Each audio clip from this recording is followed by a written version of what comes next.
Go back 10 fingers.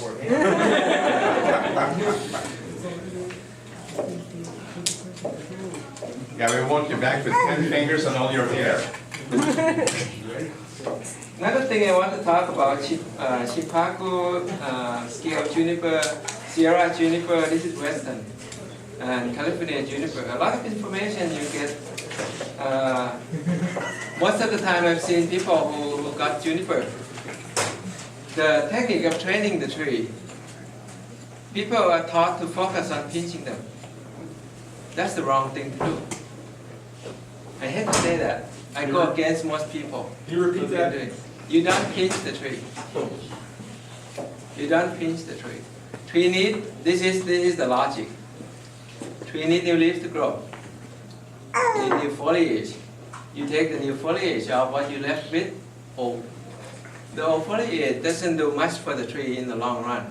It lasts 1 year, 2 years. You keep taking the new foliage out, the tree will go into stress. First sign when it goes to stress, you send out a lot of growth right at the base where the branch come out, and they also send juvenile growth. So the sign of juvenile growth is the tree stress. You keep pulling the new growth out, they want to repair themselves. Juvenile growth means I'm stressed, I want to recover. I still have root, the root's still growing. You keep taking that out, you slowly kill the tree. So you need to let the tree grow. The key thing is to let the tree grow. When the tree grows strong, you cut it back. When you cut it back, you develop structure. You develop structure, let the tree grow out again. You need to plan how you cut it back. Not keep on pinching. Keep on pinching doesn't do anything. You slowly weaken the tree. Pinching when you finish the structure. When you do it correctly, only time you pinch is springtime, around April, May, when the new shoots come out. They will come out. All these will stay light green on the tips. When you come out, they come out evenly. And then it will start to send out water. The shoot like this will start to come out. When you have finished tree, it will start coming out the outright. That's the only thing you take off, the little tiny whips. If you don't have whip, your tree is not strong enough to be pinched. You do it, you stress the tree more. So I hope I'm trying to help everybody here. I go all over the country, people have been teaching pinching the tree to death, and then the tree is slowly dying. And then I go in and say, what kind of soil you use? I use bark, I use potting soil. The tree doesn't do well in bonsai pot. They grow on rock. So you adapt what time they grow, you use that. They grow in decomposed granite. When you grow in the pot, you cannot use it as is when they grow up in the mountain. You need to sift and keep it a little bit larger than where they grow. You need air. The root needs air, needs water, needs moisture. If they don't have that, it's compact. Too compact, the root won't grow. So you need to sift your soil, get rid of the dust. And the best soil, I use Jim Gremo out there sell Akadama mix that's called Clay King. That's the best mix to use. The next one is they have Akadama. If you want to make your own mix, I have my mix called on the west side of Mississippi is called Boone mix. On the east side it's called Frank mix. Is he here? We have a discussion about that.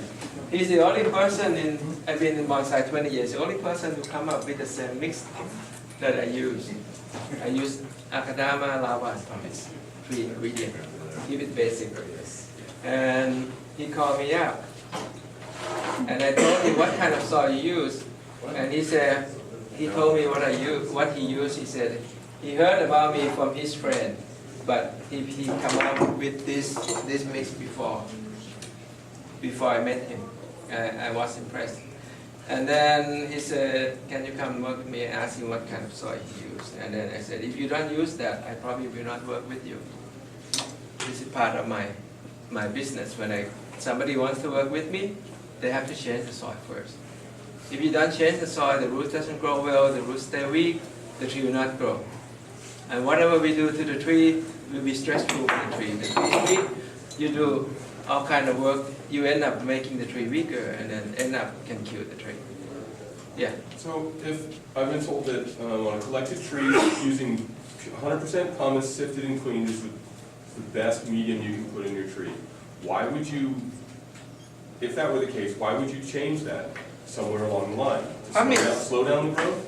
Yeah, pumice is a good thing to get the roots started. But pumice on the surface seem like it's rough. But the root that's growing pumice go long. And it tends to be a little bit more brittle. They use pumice to grow little cutting. A lot of commercial who do cutting on conifer use straight pumice to root the cutting.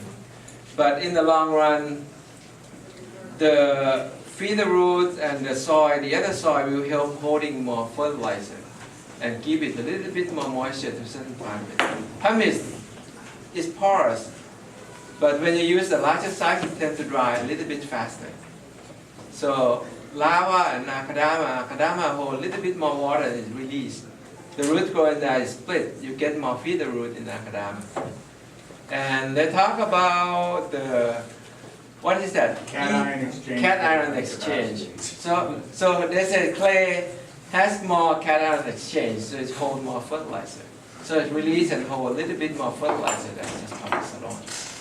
But if you don't have anything else, I recommend, if you don't have anything, you can't find anything, you can find only lava. Just use lava. If you can't find anything, you have pumice, just use pumice. It's okay. If you can't find anything, just use akadama. All those are okay. And then you just learn how to adjust your watering a little bit. Why do I say that? Think about Hawaii. What's in Hawaii? Lava. Oh, lava. And what does the tree look like? Very healthy. Very green. Do they have potting soil in there? Do they have bark in there? No. Okay, Jonas here. Yeah, that was a good question.